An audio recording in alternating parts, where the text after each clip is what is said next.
తిరుమల దేవస్థానానికి ఎవరైనా వెళ్ళొచ్చు, ఒకరు అడ్డుకుంటే ఆగిపోయేది ఏం కాదుగా. వెళ్ళాలని మనసులో ఉంటే ఎవరైనా వెళ్ళొచ్చు. అలాగే డిక్లేర్గా సంతకం పెట్టమంటున్నారు. నేను పెట్టాల్సిన అవసరం లేదని ఆయనకి ఇష్టం లేక ఆయన వెళ్ళలేదు. అంతేగాని ఒకరు అడ్డుపడితే ఆగేది కాదుగా.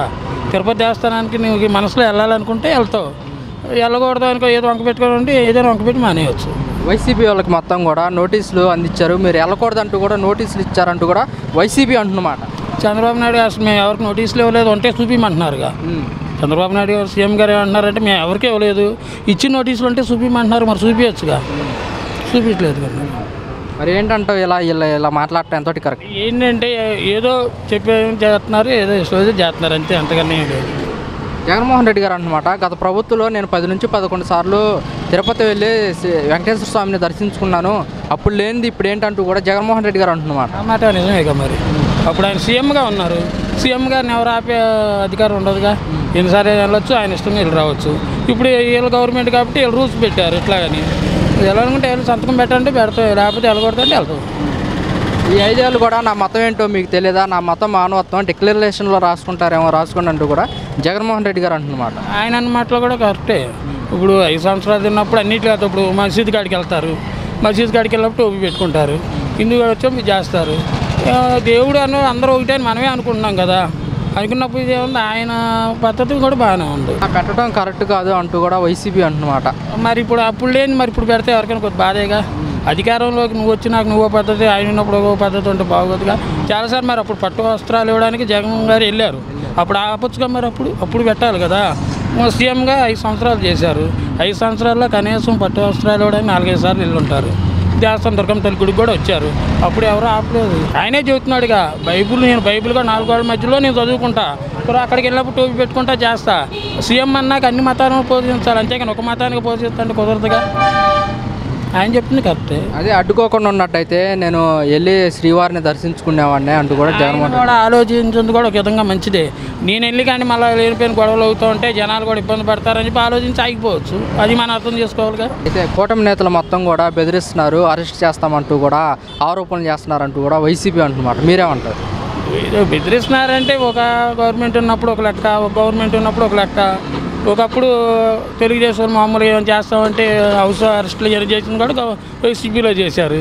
ఇప్పుడు వీళ్ళు మామూలుగా ఉన్నప్పుడు వీళ్ళు చేయడం, అధికారులు ఉన్నప్పుడు ఏమో మామూలే. వెళ్ళాలనుకొని మనసులో ఉండే వెళ్తాం తప్పితే ఒకళ్ళు హౌస్ అరెస్టులు ఇవన్నీ మామూలు. దేవుడు అంటే ఆయనకి ఏమన్నా గౌరవం, భక్తి అలాంటివి ఏమన్నా ఉన్నాయి?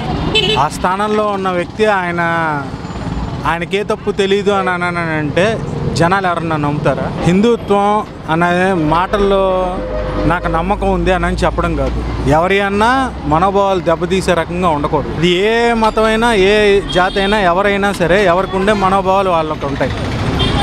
వాటిని పైకెత్తి ఆయనేమి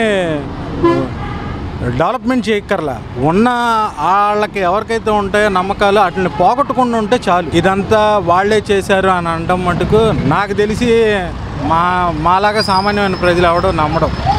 అది ఆ స్థానంలో ఉండి ఆయనకి తెలీదు అని చెప్పడం కూడా అబద్ధమేనని మాలాంటి వాళ్ళందరికీ తెలుసు. వెంకటేశ్వర స్వామికి ఉన్న మహత్యం ఏంటి, ప్రపంచం మొత్తం ఆయన అంటే ఉన్న ఇదేంటి, ఆ దేవుడు అంటే ఉన్న భక్తి భావన ఆయనకి ఏమాత్రం దాని మీద మినిమం అవగాహన ఉందా వెంకటేశ్వర స్వామి మీద ఆయనకి?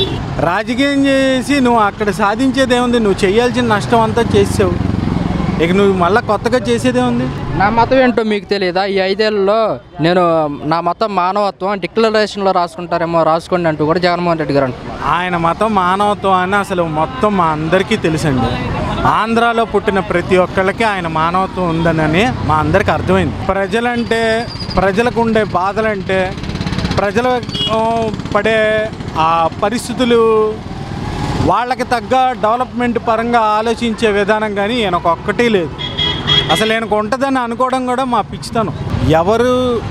ఎవరి టెంపుల్కి వెళ్ళే వాళ్ళైనా, మసీదుకి వెళ్ళే వాళ్ళైనా, చర్చికి వెళ్ళే వాళ్ళైనా వాళ్ళకంటూ ఉండే మనోభావాలను దెబ్బతీయద్దు అన్నారు అంతే. ఇప్పుడు చర్చికి వెళ్ళేటప్పుడు మనం చర్చిలో ఉండే ఆ ప్రొసీజర్స్ మనం ఫాలో అయ్యి చర్చిలోకి అడుగు పెట్టాలి.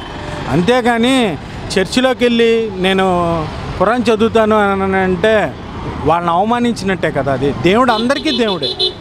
అలాగే మనం మసీదుకి వెళ్ళినప్పుడు వాళ్ళ అక్కడున్న ఫార్మాలిటీస్ పాటించి మసీదుకి వెళ్ళాలి. అది మనం ఇచ్చే గౌరవం. ఎదుటి మతాన్ని మనం గౌరవిస్తే వాళ్ళు కూడా మనకు గౌరవిస్తారు. ఇప్పుడు చేసే రాజకీయం అంతా అంటే అది రాజకీయం అని చెప్తున్నారు, కానీ దానికి వేరే అర్థాలు వచ్చేలాగా ఈ రాజకీయ నాయకులు ప్రవర్తిస్తున్నారండి. ఇప్పుడు గుడి నామ్స్ ఉంటాయి, నామ్స్ ప్రకారం పోవాలి కదా ఎవరైనా. అయితే జగన్మోహన్ రెడ్డి గారు అంటున్నారు, నేను గత 5 ఏళ్లలో 10 నుంచి 11 సార్లు నేను తిరుపతి వెళ్ళి దేవుడిని దర్శించుకున్నాను, అప్పుడు లేనిది ఇప్పుడేంటి అంటూ కూడా జగన్మోహన్ రెడ్డి గారు అంటున్నమాట. అంటే అంతకుముందు ట్రస్ట్ బోర్డు చైర్మన్ రకరకాల వాళ్ళు ఉన్నారు కదా, అన్యమతస్తులు కూడా ఉన్నారు కదా, కన్వర్ట్ అయిన వాళ్ళు కూడా ఉన్నారు కదా. అందువల్ల వాళ్ళు ఏమన్నా స్ట్రిక్ట్గా మెయింటైన్ చేయలేకపోయారు ఏమన్నా.